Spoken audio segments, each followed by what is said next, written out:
नमस्कार दोस्तों, हमारे चैनल होंगे सपने पूरे में आप सभी का हार्दिक स्वागत है।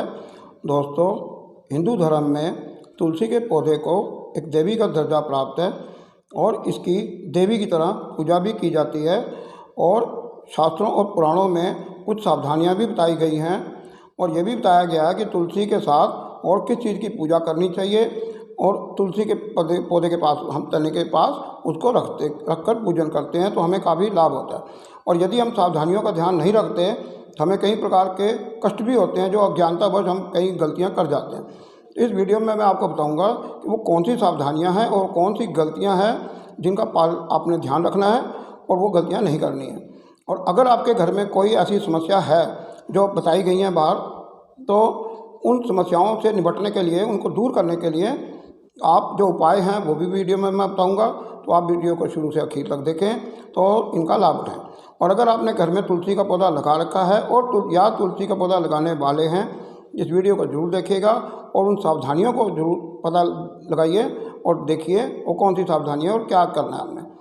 देखिए, पहला तो है वास्तुशास्त्र में विभिन्न दिशाओं को क्या कहा जाता है, उनके नाम आप जान लीजिए क्योंकि कईयों को इसी में उलझन रहती है। देखिए, उत्तर पूर्व के बीच में आती है उत्तर पूर्व दिशा और इसे कहा जाता है ईशान कोण या ईशान दिशा।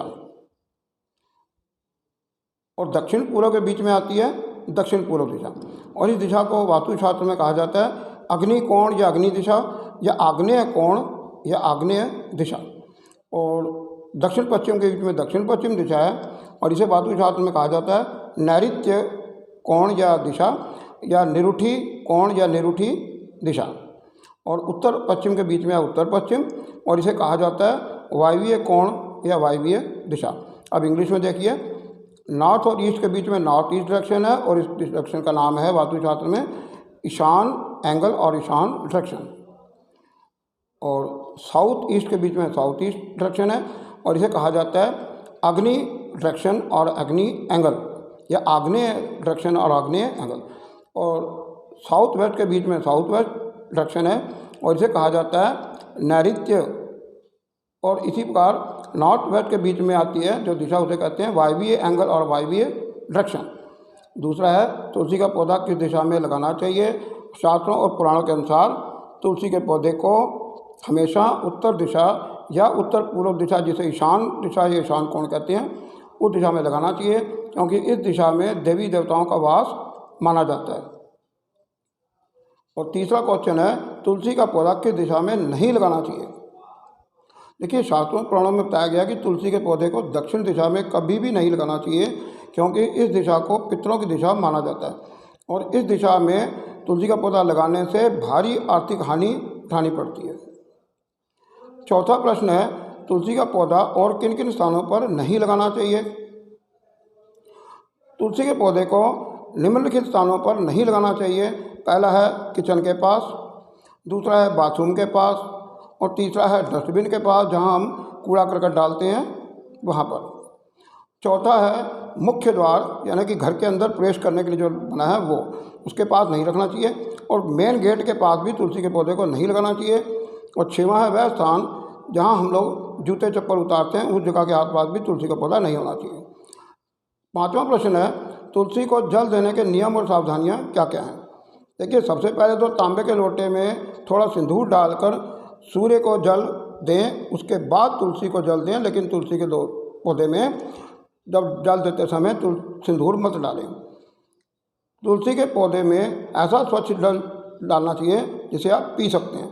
और तुलसी के पौधे को रविवार को, एकादशी के दिन, सूर्य ग्रहण और चंद्र ग्रहण तथा शाम के समय जल ना दें और ना ही तुलसी को छुएं या पत्ते तोड़ें। और आगे है प्रातःकाल सूर्य को जल देने के बाद तांबे के लोटे में स्वच्छ जल से लेकर 3 बार दक्षिणावर्त क्लॉकवाइज यानी घड़ी की सुइयों की दिशा में परिक्रमा करते हुए नीचे दिए गए मंत्र का उच्चारण करते हुए तुलसी को जल चढ़ाएं।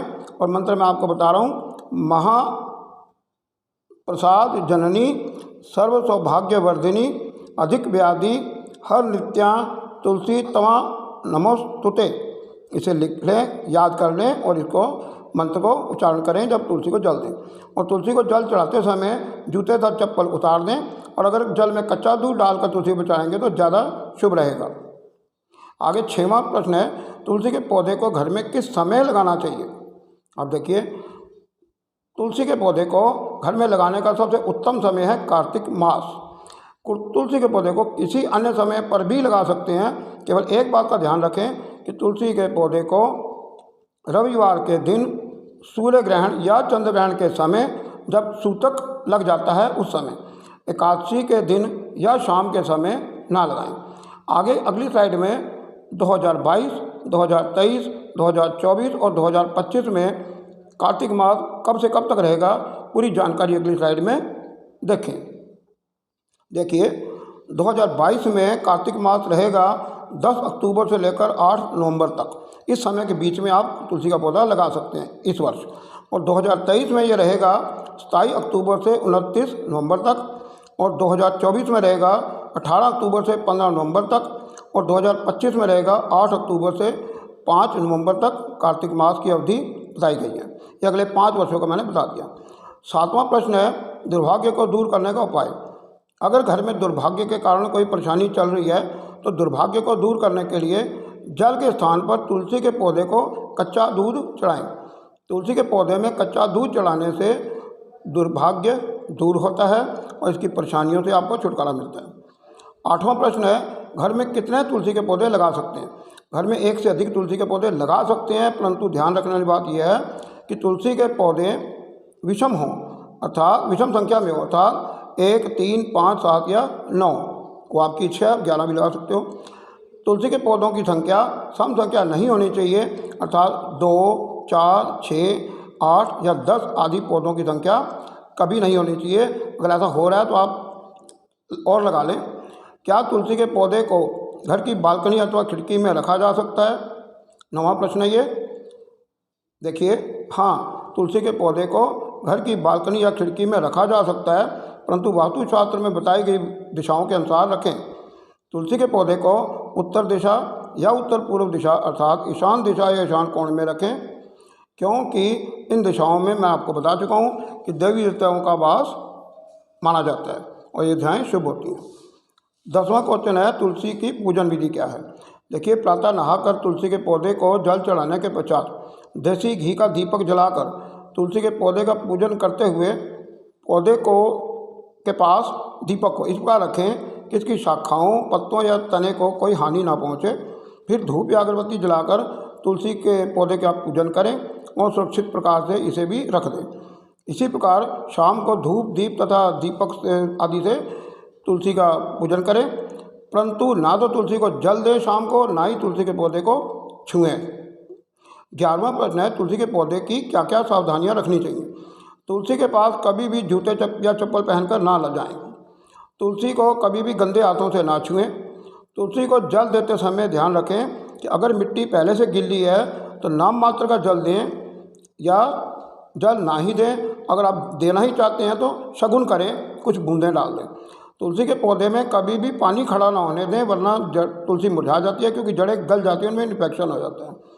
आगे है 11वां प्रश्न, तुलसी के पौधे की क्या क्या वही 10वां है 11वां तुलसी के पौधे की क्या क्या सावधानियाँ आगे। अगर कुछ दिनों के लिए बाहर जाना हो तो तुलसी के पौधे के आसपास की मिट्टी पर नारियल के रेशे की मोटी परत बिछा दें। इससे मिट्टी में नमी कई दिनों तक बनी रहेगी और तुलसी आपकी सूखेगी नहीं। 15 दिनों के बाद तुलसी के पौधे में जल देने से पहले 2 मुट्ठी गाय के गोबर की सड़ी हुई खाद डालकर गुड़ाई करें और जल दे दें। 12वां प्रश्न है, सर्दियों में तुलसी को सूखने से कैसे बचाएं। अक्सर सर्दियों में तुलसी सूख जाती है। देखिए, सर्दियों में जब रात को धुंध और पाला पड़ता है तो तुलसी को शाम को किसी बड़े पॉली बैग से ढक दें और सुबह हटा दें। यदि किसी तुलसी गमले में लगी है तो गमले को अगर रख सकते हैं तो बरामदे या बालकनी में ऐसी जगह रखें जहाँ दिन में धूप मिल जाए और रात को धुंध और पाले से इसका बचाव हो सके। सर्दियों में तुलसी को सीमित मात्रा में जल दें। ज़्यादा जल देने से जड़ें गल जाती हैं और तुलसी मुरझा जाती है। जड़ों को इन्फेक्शन से बचाने के लिए तुलसी के पौधे के चारों ओर मिट्टी में 4 या 5 चम्मच हल्दी छिड़क दें और फिर गुड़ाई कर दें।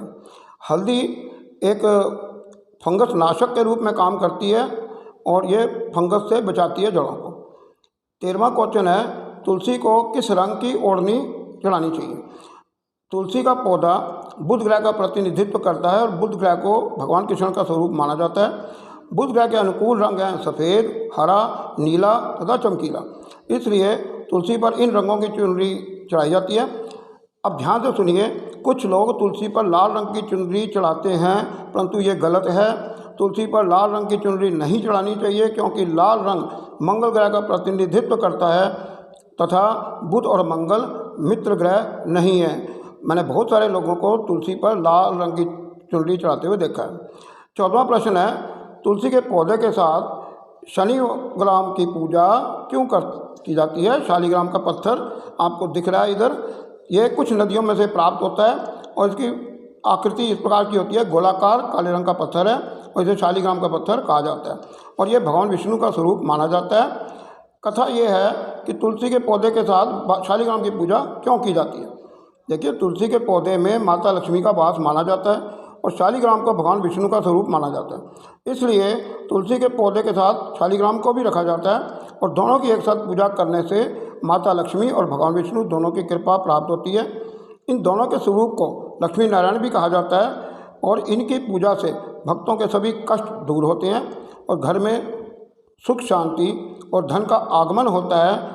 यदि आप सभी सावधानियों का पालन करेंगे और शालिग्राम की भी पूजा साथ में तुलसी के करेंगे और इन सावधानियों का पालन करते हुए नियमों पर चलेंगे तो आपका घर धन धान्य से भर जाएगा। इतना धन होगा, सुख शांति होगी कि आपको कोई समस्या नहीं होगी, बल्कि अगर जो समस्याएं हैं भी हैं तो उनसे आपको छुटकारा मिल जाएगा और बल्कि घर में आपके कोई कमी नहीं रहेगी और घर में सुख शांति और धन दौलत की भरमार होगी। दोस्तों, जल्दी आपसे एक और अच्छी वीडियो के साथ मुलाकात करते हैं। तब तक के लिए आज्ञा दीजिए और नमस्कार। भगवान आप सभी का मंगल करें।